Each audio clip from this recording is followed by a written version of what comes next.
네, 그렇군요.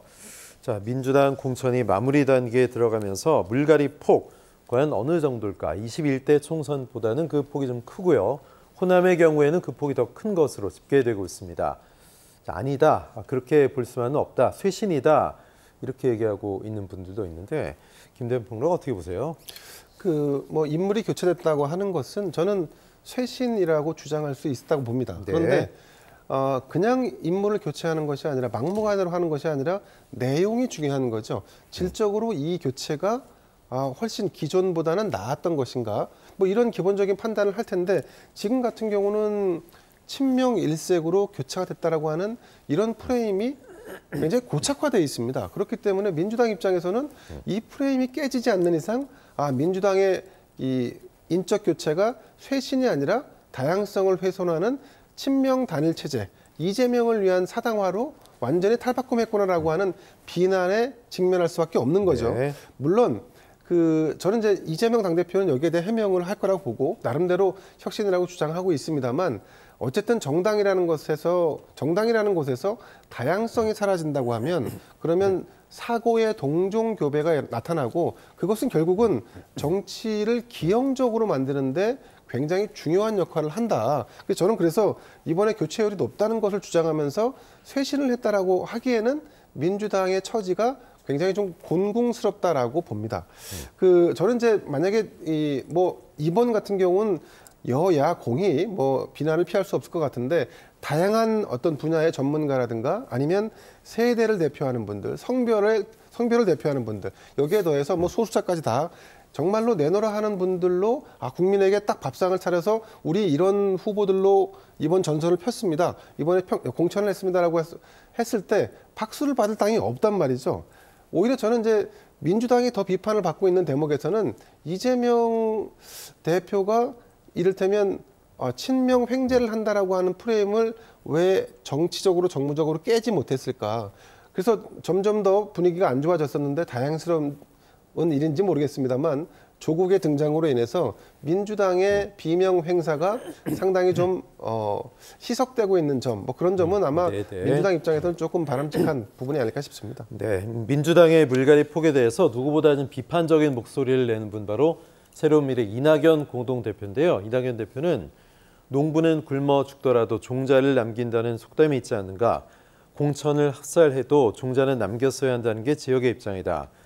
국회에 상임위원장이 되려면 최소 3선 이상이어야 되는데 8년 이상 기다려야 한다는 거죠. 할 사람이 없다는 겁니다.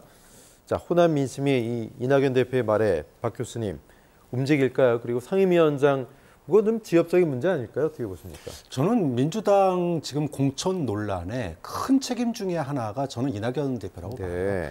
이낙연 대표가 만약에 탈당하지 않고 당내에 남아 있었더라면 저는 분위기는 또 바뀌었을 거라고 봅니다.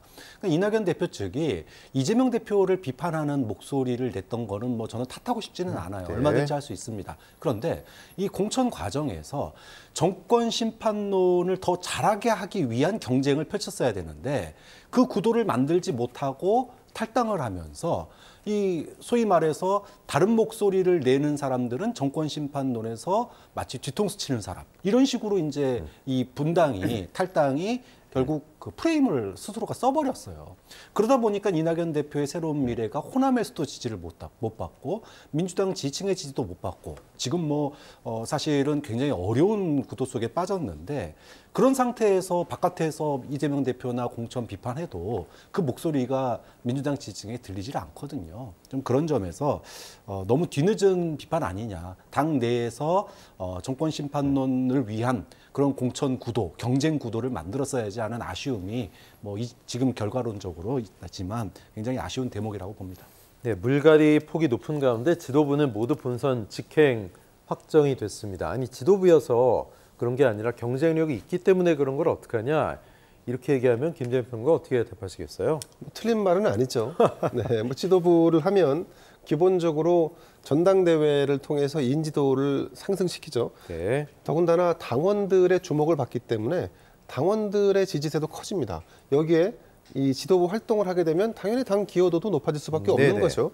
자, 그래서 경쟁력이 있다라고 볼 수 있겠습니다만, 저는 지도부가 그래서 경선을 했기 때문에 우리는 문제 없어라고 주장하기보다는 지도부나 당의 주요 당직자 같은 경우는 이런 선거에서는, 이런 중요한 선거에서는 스스로 내려놔야죠.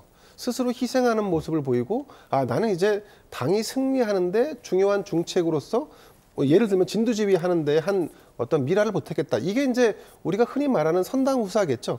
아마 모든 국민들도 그랬을 겁니다. 경선을 통해서 들어왔으니까 지도부는 경쟁력이 있으니까 아무 문제 없다. 그게 아니라 오히려 당신들이 먼저 희생하는 모습을 보였으면 지금 민주당의 공천에 대한 평가는 훨씬 더 좋았을 겁니다. 여기서 한 발 더 나아가면 이재명 당대표가 저는 가장 중요했다라고 봅니다.